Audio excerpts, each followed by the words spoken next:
I am telling you this is the most detailed video you can find on internet, जहां पे आपको हर चीज का इंफॉर्मेशन इकट्ठे एक ही जगह पर मिलेगा। Hi everyone, welcome to botany insider.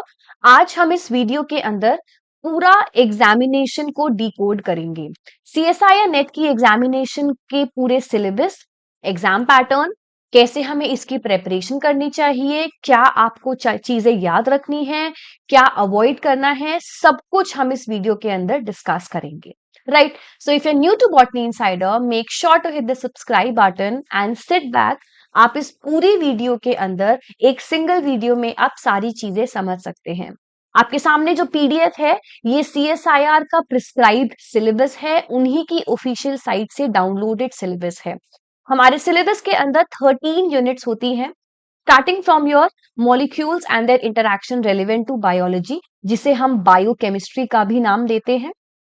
इसके बाद आती है यूनिट नंबर 2, जिसके अंदर हम सेल्यूलर ऑर्गेनाइजेशन, या फिर इसको हम सिंपल स्टूडेंट लैंग्वेज में सेल बायोलॉजी का नाम देते हैं। फंडामेंटल प्रोसेसेस, या फिर इसे हम मॉलिक्यूलर बायोलॉजी का भी नाम देते हैं। Cell communication and signalling, developmental biology, students इसको बहुत लेमन लैंग्वेज में डेफ बायो का नाम देते हैं। सिस्टम फिजियोलॉजी, प्लांट, इसको हम प्लांट फिजियोलॉजी बोलते हैं। फिर एनिमल फिजियोलॉजी आती है। इसके बाद इनहेरिटेंस बायोलॉजी या फिर जेनेटिक्स का नाम दिया जाता है इसको। Diversity of life form, that is unit number 9। फिर इकोलॉजिकल प्रिंसिपल्स या फिर इकोलॉजी आप बोल सकते हैं। मूविंग फॉरवर्ड, इसके बाद एवोल्यूशन आता है, जिसे हम एवोल्यूशन एंड बिहेवियर के नाम से भी जानते हैं। देन अप्लाइड बायोलॉजी और मेथड्स इन बायोलॉजी, जिस यूनिट को स्टूडेंट्स टेक्निक्स का नाम देते हैं कि हमें टेक्निक्स वाली यूनिट नहीं समझ आती। राइट, सो ये 13 यूनिट्स हैं आपके सामने। हमें अगर सीएसआईआर नेट की तैयारी करनी है, हमें इन 13 यूनिट्स को अच्छे से स्टडी करना होता है और प्रिपेयर करना होता है। अब स्टूडेंट्स को डिफिकल्टी आती है कि मैम प्रेपरेशन कैसे करें, कहां से स्टार्ट करें, क्या सोर्स होना चाहिए, एक्सेट्रा एक्सेट्रा। हम इस पूरी वीडियो में source, how, who should you like go forward, जिससे आपको गाइडेंस लेनी चाहिए, कैसे करना है, कहां से करना है, ये सब कुछ हम इस वीडियो के अंदर डिस्कस करेंगे। राइट, अगर हम इन यूनिट्स को एक बार सेग्रीगेट करें इजी और डिफिकल्ट यूनिट्स में, सो अगर हम इजी यूनिट्स को लें, मैं ब्लू से इजी यूनिट्स को सर्कल करती हूं। Cell biology, cell signalling, plant physiology, ecology and evolution, ये हमारी स्कोरिंग यूनिट्स है। राइट, ये यूनिट्स ऐसी हैं कि अगर आपने एक बार पढ़ लिया, आपको प्रॉब्लम नहीं आएगी क्वेश्चन सॉल्व करने में। लेकिन रिमेंबर वन थिंग, हर चीज के अंदर मेहनत बहुत जरूरी है। ऐसा नहीं हो सकता कि आप तैयारी शुरू करें, बिना मेहनत करे आप क्वालिफाई कर जाएं, नॉट पॉसिबल। आपको मेहनत करनी पड़ेगी। So easy units are 2, 4, 6, 10 and 11। To some extent unit number 5 को भी हम इजी में लिख रख सकते हैं, क्योंकि इस यूनिट के अंदर कुछ म्यूटेशन के केस आते हैं, सो हम इसको इंटरमीडिएट यूनिट्स के अंदर रखते हैं। अब अगर हम मीडियम यूनिट्स की बात करें, so inheritance biology, applied methods, biochemistry, fundamental processes और एनिमल फिजियोलॉजी। अगर आप बॉटनी के स्टूडेंट हैं तो आपके लिए प्लांट फिजियोलॉजी इजी होगी, अगर आप जूलॉजी के स्टूडेंट हैं आपके लिए एनिमल फिजियोलॉजी इजी होगी। सो डिपेंड्स अपॉन आप किस स्ट्रीम से बिलोंग करते हैं, आप उसके अकॉर्डिंग अपना इजी और डिफिकल्ट चेंज कर सकते हैं in terms of plant physiology and animal physiology.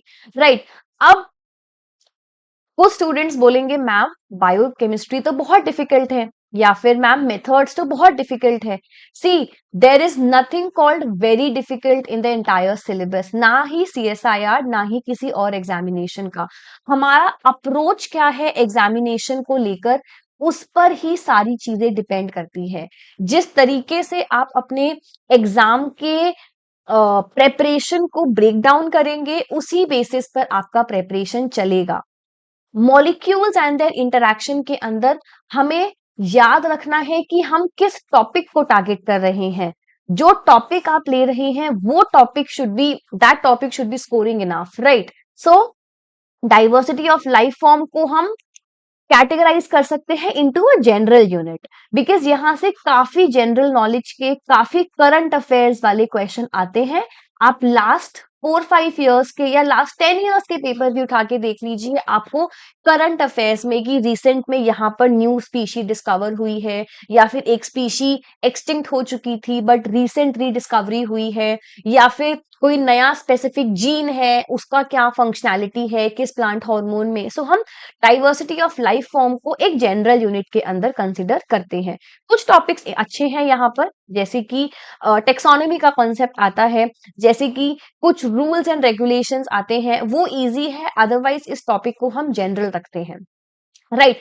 अब आपको सिलेबस किस तरीके से स्टार्ट करना चाहिए, आप अगर मुझसे जानेंगे, I would say start from the very first unit. आप हर यूनिट को side by side, like one by one study कीजिए। ऐसे you need not to do one unit first और फिर उसके बाद 10वीं यूनिट करेंगे, फिर चौथी यूनिट करेंगे, नहीं, एक सिस्टमैटिक वे में जाइए। आप ये कर सकते हैं, यूनिट नंबर 2 और 4 हमने इकट्ठे करी, बिकॉज सेल के बारे में स्टडी करना, उसके बाद सेल के सिग्नलिंग को स्टडी करना इकट्ठे will give you a better approach.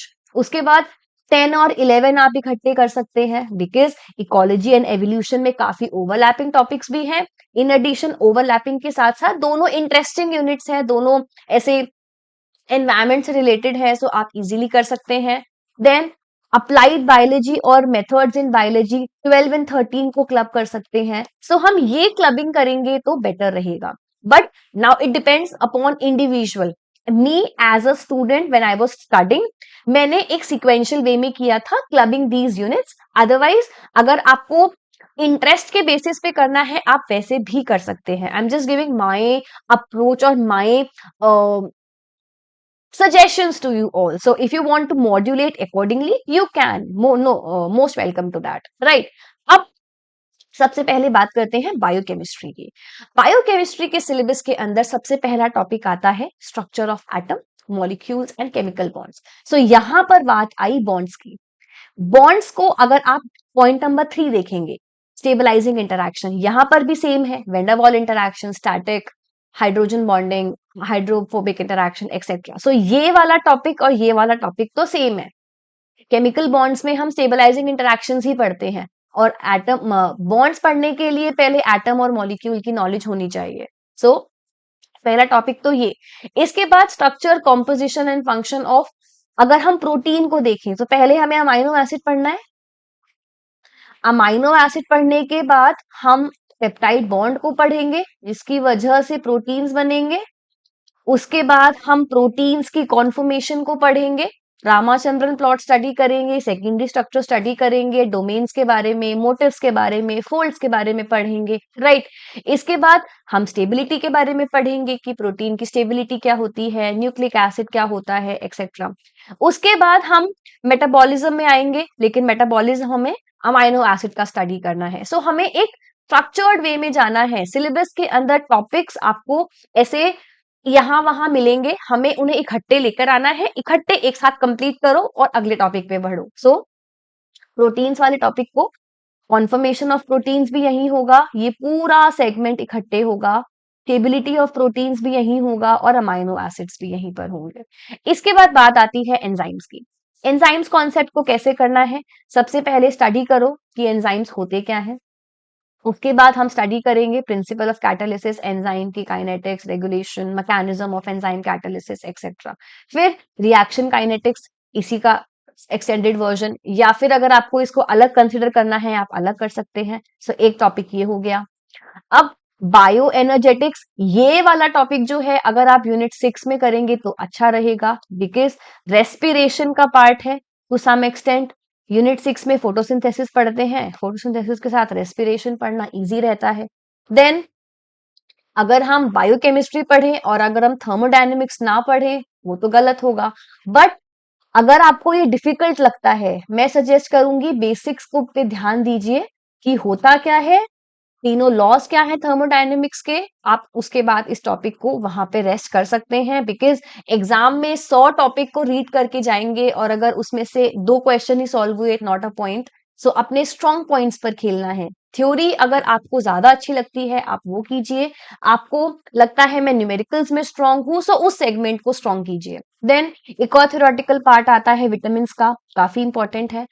अगली चीज है composition structure and function of nucleic acid. अब न्यूक्लिक एसिड जो टॉपिक है ये मॉलिक्यूलर बायोलॉजी में स्टडी करना बेटर है, बिकॉज मोल बायो में हम सारा वही सेगमेंट पढ़ते हैं, राइट। सो ये segment of nucleic acid, stability of nucleic acid and the confirmation of nucleic acid unit 3 में स्टडी कीजिए। बायोकेमिस्ट्री में स्टडी करने से बेटर होगा, बिकॉज वहां पर आप रिलेट इजीली कर पाएंगे, right. So that's also very very important. इसके बाद हमारे पास बायोएनर्जेटिक्स हमने स्टडी कर लिया। सी, अगर आप इस तरीके से करेंगे सो आप बायोकेमिस्ट्री मैक्सिमम 10 to 15 डेज में फिनिश ऑफ कर सकते हैं। जो चीज स्टूडेंट्स को 2-2 महीने लग जाते हैं, अगर हम एक स्ट्रक्चर्ड और इंटरेस्टिंग तरीके से करेंगे, एक प्रॉपर सेट स्केड्यूल के साथ करेंगे, आप इजीली कर सकते हैं। इसका सोर्स क्या होना चाहिए बायोकेमिस्ट्री का?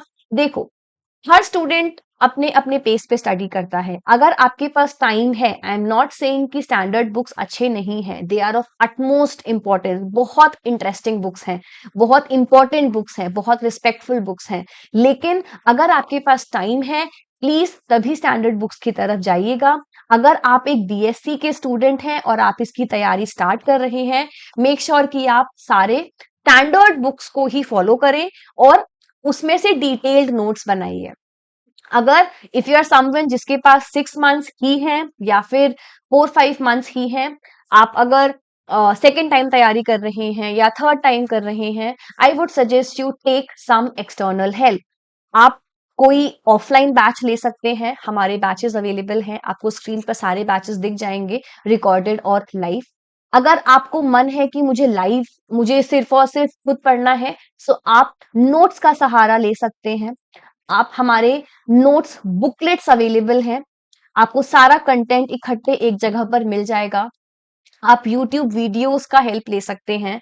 सारे की सारे यूनिट्स में किस टॉपिक की कौन सी बुक इंपॉर्टेंट है वो इस वीडियो में वो भी पता चलेगा। आपको स्क्रीन पर सारी बुक्स की लिस्टिंग मिल जाएगी। सो मेक श्योर कि अगर आप इंटरेस्टेड हैं सोर्सेस में from the standard books perspective, आप ये भी रेफर कर सकते हैं, राइट। सो ये बात हुई पहली यूनिट की, that is biochemistry. I am telling you this is the most detailed video you can find on internet, जहां पे आपको हर चीज का इंफॉर्मेशन इकट्ठे एक ही जगह पर मिलेगा। बात करते हैं यूनिट नंबर 2 की, that is the cellular organization या फिर सेल बायोलॉजी। जब हम सेल बायोलॉजी की बात करते हैं तो सबसे पहले हमें जो टॉपिक कंप्लीट करना चाहिए वो है structure organization and structure of the. सबसे पहला टॉपिक जो हमें कवर करना चाहिए वो है सेल के ऑर्गेनेलीज की इंफॉर्मेशन। सेल के ऑर्गेनेलीज के अंदर क्या क्या फंक्शंस होते हैं, क्या क्या उनकी यूटिलिटी होती है, किस तरीके से सारे मैकेनिज्म्स ऑपरेट होते हैं, राइट। सो प्लांट सेल और एनिमल सेल के अंदर बहुत मेजर माइनर की डिफरेंसेस होते हैं, जैसे कि प्लांट सेल में सेल वॉल का प्रेजेंट होना, एनिमल सेल में एब्सेंट होती है, राइट, एक्सेट्रा। जब आप स्टडी करेंगे आपको समझ आएगा। इन एडिशन साइटोस्केलेटन एक काफी इंपॉर्टेंट टॉपिक है। इसके बाद हमें पूरा मेम्ब्रेन स्ट्रक्चर एंड फंक्शन पढ़ना चाहिए, जो हमारा प्लाज्मा मेम्ब्रेन का कॉन्सेप्ट है, जिसमें हम structure of model membrane, lipid bilayer, membrane diffusion protein, ये सब स्टडी करते हैं। एग्जाम में काफी क्वेश्चंस आते हैं यहाँ से, so remember this as well. इसके बाद organization of gene and the chromosome, काफी इंपॉर्टेंट टॉपिक है। इसमें जो ओपेरॉन मॉडल है, ये यूनिट नंबर 3 का पार्ट ज्यादा बेटर तरीके से आपको अंडरस्टैंडिंग देगा, क्योंकि operon is nothing but a sequence of the structural genes, जो ओवरऑल एक फंक्शन को हेल्प करते हैं परफॉर्म करने के लिए। सो ओपेरॉन जो है वो हम यूनिट नंबर 3 में स्टडी करते हैं। 2 मेजर ओपेरॉन होते हैं, ट्रिप ओपेरॉन और लैक ओपेरॉन। और आजकल एग्जामिनेशन में ARA ओपेरॉन के बारे में भी इंफॉर्मेशन आती पूछी जाती है, सो दैट्स आल्सो इम्पोर्टेंट। इसके अलावा ट्रांसपोजोन काफी इंपॉर्टेंट टॉपिक है। जीन फैमिलीज, इंटरप्टेड जीन्स, ये भी इंपॉर्टेंट है। Structure of chromatin and chromosome, इसी का एक्सटेंडेड टॉपिक है हमारा न्यूक्लियोसोम कॉन्सेप्ट, जहां पर हम हिस्टोन प्रोटीन्स के बारे में स्टडी करते हैं। हम स्टडी करते हैं किस तरीके से डिफरेंट हिस्टोन्स ज्वाइन करके एक न्यूक्लियोसोम बनाते हैं, और न्यूक्लियोसोम साथ में ज्वाइन करके बीड्स ऑन स्ट्रिंग स्ट्रक्चर बनाता है। इसके बाद बात आती है यूनिट नंबर 2 के नेक्स्ट टॉपिक की, which is the microbial physiology. ये टॉपिक में आप ग्रोथ, ईल्ड, कैरेक्टरिस्टिक्स एक बैक्टीरिया के हम स्टडी करते हैं। ये आप यूनिट नंबर 8 जेनेटिक्स में एक कॉन्सेप्ट आता है माइक्रोबियल जेनेटिक्स का। सो माइक्रोबियल फिजियोलॉजी और जेनेटिक्स साथ में पढ़कर आपको बेटर अंडरस्टैंडिंग मिलेगी। सो बेटर है आप ये दोनों टॉपिक इकट्ठे करें। देन एक टॉपिक है last, which is cell division. अब अगर हम सिलेबस को देखें, यूनिट नंबर 2 में सेल डिवीजन आता है, राइट। इसके बाद यूनिट नंबर 4 में कैंसर टॉपिक आता है, और यूनिट नंबर 5 के अंदर आपको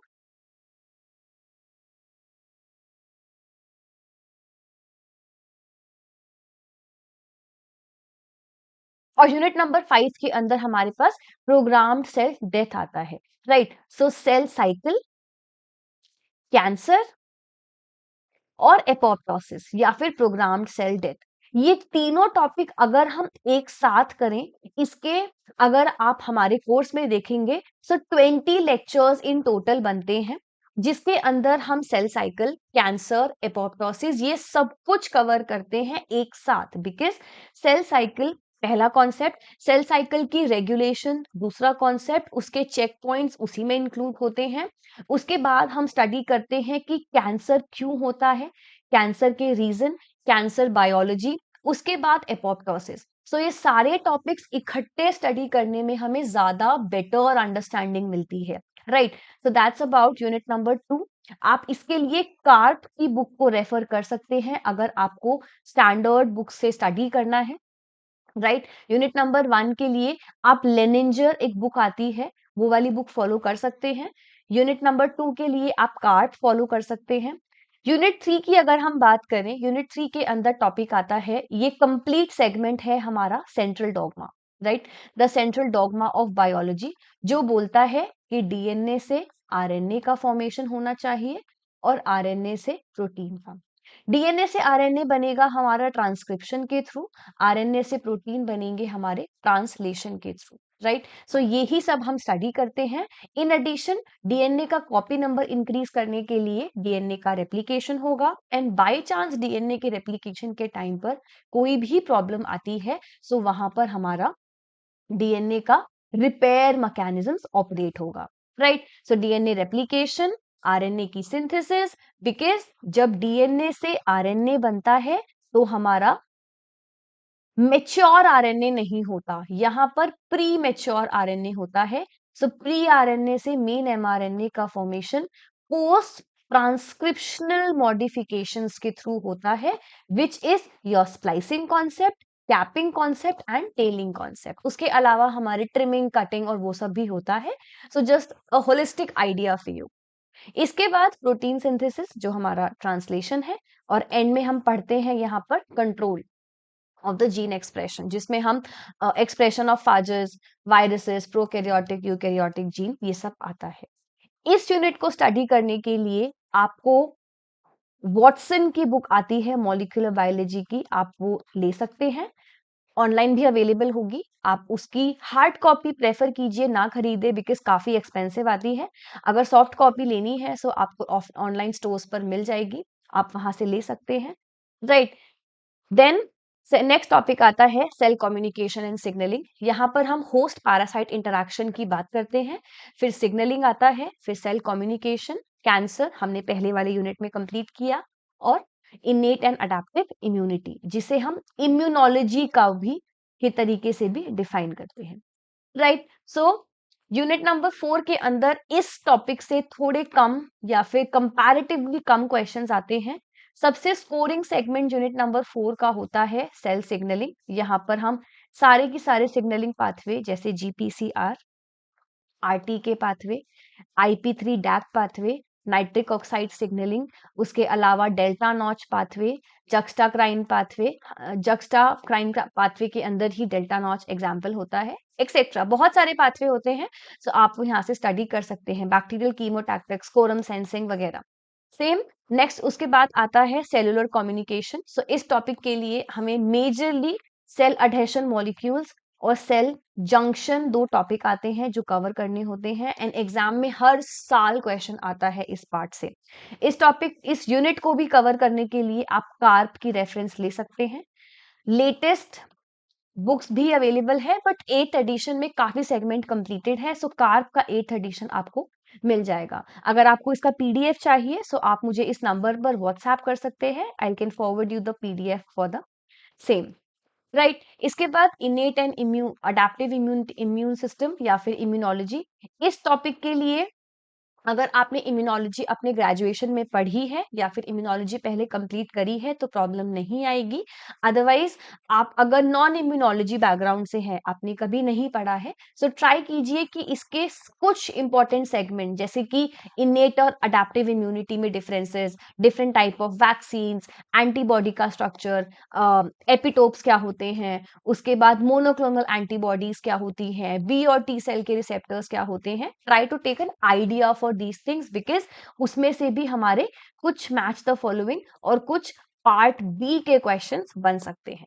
right, so that's about unit number 4। बात करते हैं यूनिट 5 की, डेवलपमेंटल बायोलॉजी। इसमें पहला टॉपिक आता है बेसिक्स। ये टॉपिक से हर साल एक क्वेश्चन आता ही आता है। 99.9% आपको किसी ना किसी फॉर्मेट में क्वेश्चन मिल जाएगा। Potency, commitment, specification, induction, competence, determination, differentiation, सब बहुत इंपॉर्टेंट है, सब बहुत इंटरेस्टिंग है अगर आप एक स्ट्रक्चर्ड वे में पढ़ाई करें। Gametogenesis, fertilization and early development, ये भी काफी इंपॉर्टेंट है जहां पर हम गेमीट्स का प्रोडक्शन पढ़ते हैं, सेल सरफेस के molecules in the cell, in the sperm egg recognition. उसके बाद क्लीवेज से हर साल क्वेश्चन आता ही आता है, लाइक इन पार्ट बी या part C, match the following में या फिर एक सिंपल फॉर्मेट में। गैस्ट्रुलेशन से क्वेश्चन आता है। फॉर्मेशन ऑफ जर्म लेयर से भी काफी बार क्वेश्चन आ सकता है, एक्टोडर्म, मेसोडर्म और एंडोडर्म के फॉर्मेट में। इसके बाद मॉर्फोजेनेसिस एंड ऑर्गेनोजेनेसिस, यहाँ पर ड्रोसोफिला बहुत इंपॉर्टेंट है। इसके अलावा सी एलिगन का वल्वा डेवलपमेंट काफी इंपॉर्टेंट है। इसके अलावा पॉलीस्पर्मी एक सेगमेंट पढ़ते हैं हम सी आर्चिन में, फर्टिलाइजेशन पढ़ते हैं सी आर्चिन में, वो भी काफी इंपॉर्टेंट है। सेक्स डिटर्मिनेशन बहुत इंपॉर्टेंट टॉपिक है। Then morphogenesis and organogenesis in plants, यहाँ पर रूट एपिकल मेरिस्टेम और शूट एपिकल मेरिस्टेम से क्वेश्चंस काफी आते हैं। एबीसीई मॉडल से ऑलमोस्ट हर year you can expect the question. Leaf development से कंपैरेटिवली कम क्वेश्चंस आते हैं। सो हर यूनिट को हमें एक स्मार्ट अप्रोच के साथ स्टडी करना है। अगर आप end to end first topic से लास्ट टॉपिक सारे पढ़ेंगे, it you end up wasting more time and end up getting lesser marks in it. इससे बेटर है कि हम स्मार्ट अप्रोच से जो भी सबसे ज्यादा रिपीटेड टॉपिक्स हैं उन्हें कवर अप करें, प्लस जो भी यूनिट्स हैं सारी यूनिट से सारे टॉपिक्स कवर अप करें, ना कि हम 7 ही यूनिट्स करें या 8 ही यूनिट्स करें। आई पर्सनली फील कि नंबर ऑफ यूनिट से ज्यादा टॉपिक्स मैटर करते हैं। राइट, हम एग्जाम में अपनी चॉइस ऑफ क्वेश्चन डाइवर्सिफाई करने का एक ही तरीका है कि हमारे ज्यादा टॉपिक्स कवर्ड हो। राइट, तो make sure that you are doing it in the same manner. इसके बाद बात आती है प्लांट फिजियोलॉजी की। प्लांट फिजियोलॉजी के अंदर हर एक टॉपिक इंपॉर्टेंट है, there is nothing you can leave, be it your photosynthesis, respiration, nitrogen metabolism, plant hormones, sensory photobiology. इसके अलावा हमारा कॉन्सेप्ट आता है solute transport and photo assimilate translocation, secondary metabolites, stress physiology. 8 की 8 टॉपिक बहुत important है। Stage and जाइगर एक book है या फिर वीके जैन एक बुक है, इन दोनों बुक से आप रेफर कर सकते हैं और ये स्टडी कर सकते हैं। There is no single topic जो आप लीव कर सकते हैं बिकॉज किसी ना किसी टॉपिक से किसी ना किसी फॉर्मेट में प्लांट फिजियोलॉजी से स्पेसिफिकली क्वेश्चन आते ही आते हैं। So remember about this thing as well. इसके बाद है एनिमल फिजियोलॉजी। अगर आप जूलॉजी बैकग्राउंड से हैं सो आप इस यूनिट को टारगेट कर सकते हैं, एंड बट इवन इफ आप जूलॉजी से नहीं हैं, आप सिर्फ बॉटनी बैकग्राउंड से हैं, आप तब भी एटलीस्ट कुछ सेगमेंट्स को कवर कीजिए, जैसे कि ईसीजी, जैसे कि आप हिमाटोस्टैसिस जैसे कि ईसीजी, जैसे कि हीमियोस्टैसिस, इसको भी हम फॉलो कर सकते हैं।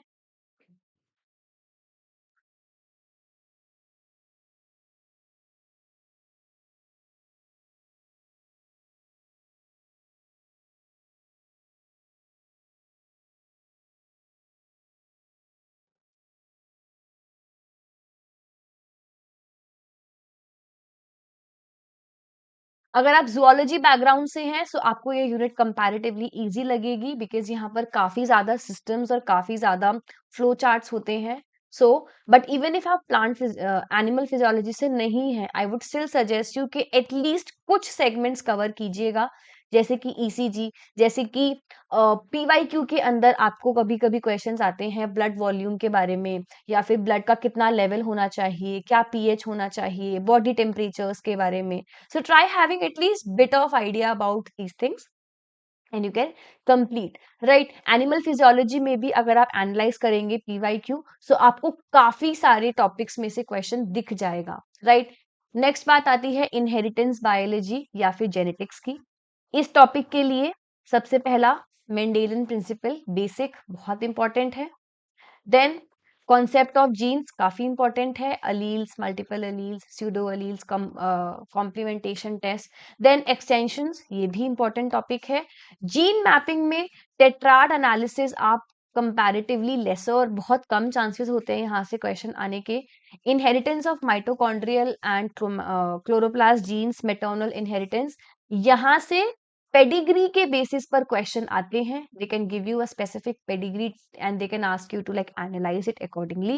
Then see over here we have pedigree analysis, फिर find structure of the genes जहाँ पर हम karyotype वगैरह के बारे में स्टडी करते हैं, right? Then we have the polygenic inheritance, heritability, measurement, QTL mapping, mutation के लिए causes, type, detection etcetera. Structural alteration में हम डिवीजन, डिलीशन, इन्वर्जन्स के बारे में स्टडी करते हैं। रिकॉम्बिनेशन, ये एक ओवरलैपिंग टॉपिक है सेल साइकिल के। जब हम मियोसिस स्टडी करते हैं तो उसकी पैकेटिन स्टेज में डीएनए का रिकॉम्बिनेशन होता है for the genetic recombination to occur, for the variation in the organisms to occur. तो ये एक ओवरलैपिंग टॉपिक है, राइट? इस यूनिट को भी आप जितना अच्छे से प्रिपेयर करेंगे उतने बेटर रिजल्ट्स मिलेंगे, और यहाँ से न्यूमेरिकल क्वेश्चंस भी काफी बार पूछे जाते हैं। Okay, so remember about this as well. ये यूनिट नंबर 8 है। इसके बाद डाइवर्सिटी ऑफ लाइफ फॉर्म, इस यूनिट से काफी जनरल क्वेश्चंस आते हैं। General in sense of current affairs, GK के क्वेश्चंस, करंट एनवायरमेंटल न्यूज आपके लिए बहुत इंपॉर्टेंट है because learning about the entire जो भी हमारे पास एनिमल और प्लांट किंगडम के डिविजन्स हैं उन्हें स्टडी करना से better, like if you want you can go forward and learn all of those things, but it's better कि हम मेजरली उन चीजों पर फोकस करें जहां से क्वेश्चंस को ग्रैब करना इजी होगा। जैसे आप एंडेंजर्ड स्पीशीज कितनी याद कर सकते हैं आप, राइट? कॉमन इंडियन मैमल्स के कितने नाम याद कर सकते हैं? सो इस यूनिट को टारगेट करने का बेटर तरीका है कि जो भी एनवायरमेंटल न्यूज सराउंडिंग में चल रही है उस पर ध्यान दीजिए। प्रीवियस क्वेश्चंस में जो जो क्वेश्चंस आए हैं वो देखिए। टेक्सोनॉमी को कवर किया जा सकता है टू सम एक्सटेंट, और क्लैडोजेनेसिस को या फिर क्लैडोग्राम वगैरह की स्टडी को, राइट? देन इकोलॉजी काफी इंपॉर्टेंट यूनिट है, काफी इंटरेस्टिंग यूनिट है, आप इसको कर सकते हैं। पीडी शर्मा एक बुक आती है, उसको आप यूज कर सकते हैं for this particular segment.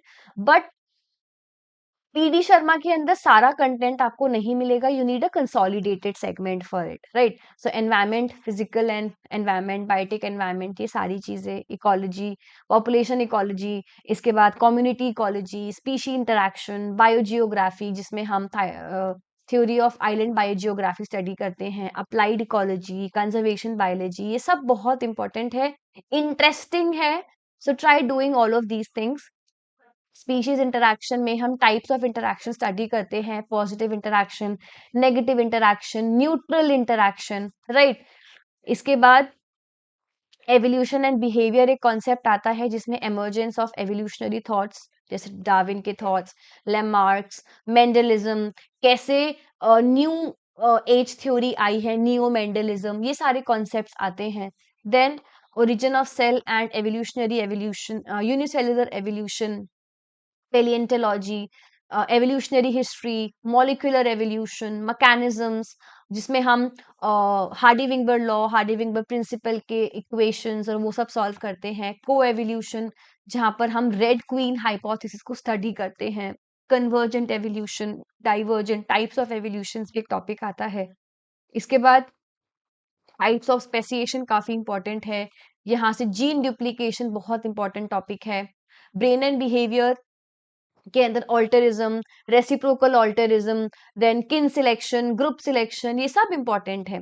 Parental care, जहां पर हम बात करते हैं different different type of organisms और वो किस तरीके की पेरेंटल सेगमेंट और किस तरीके की रिप्रोडक्टिव हैबिट्स शो करते हैं, मेटिंग सिस्टम शो करते हैं, वो भी काफी इंपॉर्टेंट है। यूनिट नंबर 11 एंड 10 काफी interesting plus easy plus scoring units हैं। Okay, so remember about all these things. इसके बाद बात आती है अप्लाइड बायोलॉजी। अप्लाइड बायोलॉजी के लिए भी there is not a single topic जो आप लीव कर सकते हैं। सारे टॉपिक इंटरेस्टिंग है, सारे टॉपिक इंपॉर्टेंट है, राइट। इसके लिए अप्लाइड बायोलॉजी के लिए बहुत सारी टेक्निक्स की बुक आती हैं, डिफरेंट डिफरेंट बुक्स जो आप रेफर कर सकते हैं for the same. Same goes for the next unit that is methods in biology also, जहां पर हर यूनिट की बेसिक एप्लीकेशन, हर यूनिट का बेसिक प्रिंसिपल काफी इंपॉर्टेंट है, right. So remember about this as well, and इसके लिए भी आपको 2 से 3 बुक्स को रेफर करना पड़ेगा। So these are the various units, the various topics जिन्हें आपको फोकस करना है, जिन्हें आपको स्टडी करना है पूरे लाइफ साइंसेस की प्रेपरेशन के लिए। अब या तो हम 50 रिसोर्सेस को स्टडी करें, अलग अलग बुक्स को स्टडी करें, एंड उसके बाद हम प्रेपरेशन को अपनी कंसोलिडेट करें। If you have time, if you have in your hand at least 1 to 1.5 year, आप स्टैंडर्ड बुक्स को रेफर कर सकते हैं। You will get a list of the standard books on the screen, so आप इन्हें रेफर कर सकते हैं। बट अगर आपको लगता है कि आपको एक्सटर्नल हेल्प की नीड है, do not think twice about it and go forward. आप जहां से भी लेना चाहे आप कोर्स ले सकते हैं, बट प्लीज मेक श्योर कि आप क्वालिटी के ऊपर ज्यादा फोकस कीजिए rather than the number of students in any area.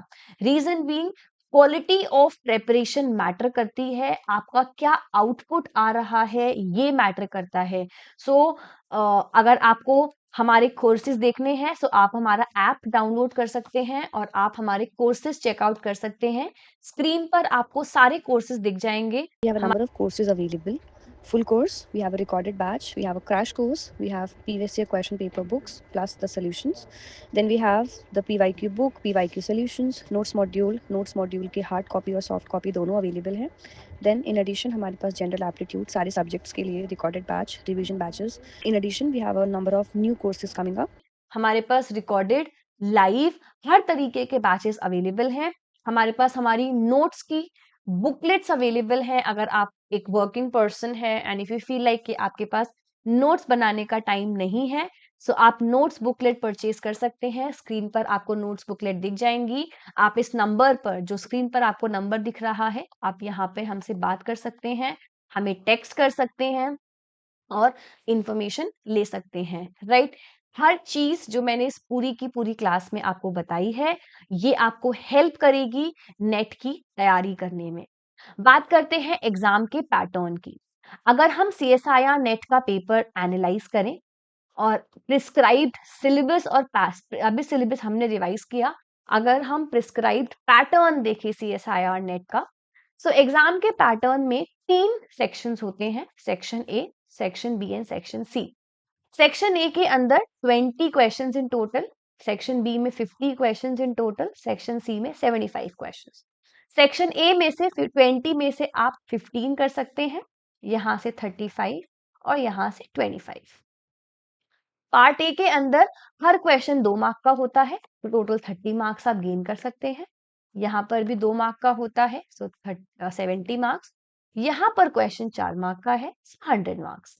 So total paper हमारा 200 मार्क्स का होता है। इन एडिशन टू दैट, अगर हम नेगेटिव मार्किंग्स की बात करें, सो हर एक क्वेश्चन अगर गलत होगा तो 0.5 नेगेटिव, पार्ट बी में भी 0.5 नेगेटिव और पार्ट सी में 1 मार्क नेगेटिव आता है। So it's like 25% negative marking आती है हमारे पेपर के अंदर। ये हमारा एग्जाम का पैटर्न है। यूजुअली पेपर साल में 2 बार होता है, जून और दिसंबर, बट कभी कभी it might get extended to, like अभी दिसंबर का एग्जाम जो लास्ट था वो दिसंबर का एग्जाम हमारा मार्च में हुआ। सो थोड़ा सा एक्सटेंड हो सकता है because of the various internal reasons, but usually exam 2 बार होता है एक मंथ पूरे ईयर में, 6 मंथ्स के इंटरवल पर। एग्जाम हम 2 लेवल्स पर क्वालिफाई कर सकते हैं, एक JRF और एक LS, जूनियर रिसर्च फेलोशिप और लेक्चररशिप। जूनियर रिसर्च फेलोशिप के एग्जाम को कंप्लीट करने के लिए हर category GR like be it your general category, OBS, SC ST सबकी अलग कट ऑफ निकलती है। Same goes for LS as well, right. अगर आप कट ऑफ क्वालिफाई करते हैं सो आपको PhD जब आप करेंगे तो वहां पर आप इजीली एग्जाम में पूरे 5 साल के लिए फेलोशिप ले सकते हैं। 2 साल आपको JRF मिलेगा, 3 साल आपको SRF मिलेगा। और असिस्टेंट प्रोफेसर की जब जॉब्स निकलती हैं तो वहां पर आप नेट LS के बेसिस के ऊपर एग्जाम दे सकते हैं, राइट। सो इस पूरे वीडियो में हमने डिस्कस किया A to Z of the CSIR net examination, exam का पैटर्न, एग्जाम की ड्यूरेशन, किस किस लेवल पर एग्जाम क्वालिफाई किया जाता है, पूरा सिलेबस क्या है, कैसे तैयारी करनी है, पूरे सिलेबस में क्या क्या इंपॉर्टेंट है, क्या क्या कम इंपॉर्टेंट है, एक्सेट्रा एक्सेट्रा। इसके अलावा आपको कोई भी डाउट आता है आपकी इस एग्जाम की तैयारी में, आप हमसे पूछ सकते हैं। स्क्रीन पर आपको हमारे जितने भी कोर्सेज अवेलेबल हैं शो हो जाएंगे।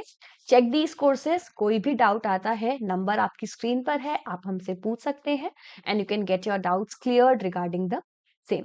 All the very best everyone, this is the most holistic explanatory video for you all for your examination preparation of CSIR UGC NET Life Sciences। अगर आपको बाकी किसी एग्जाम की तैयारी के लिए कोई दिक्कत आ रही है, आप हमें बताइए। किसी और एग्जाम की डिटेल्ड आपको एनालिसिस चाहिए, आप हमसे पूछ सकते हैं and we'll try to help you out in the best manner.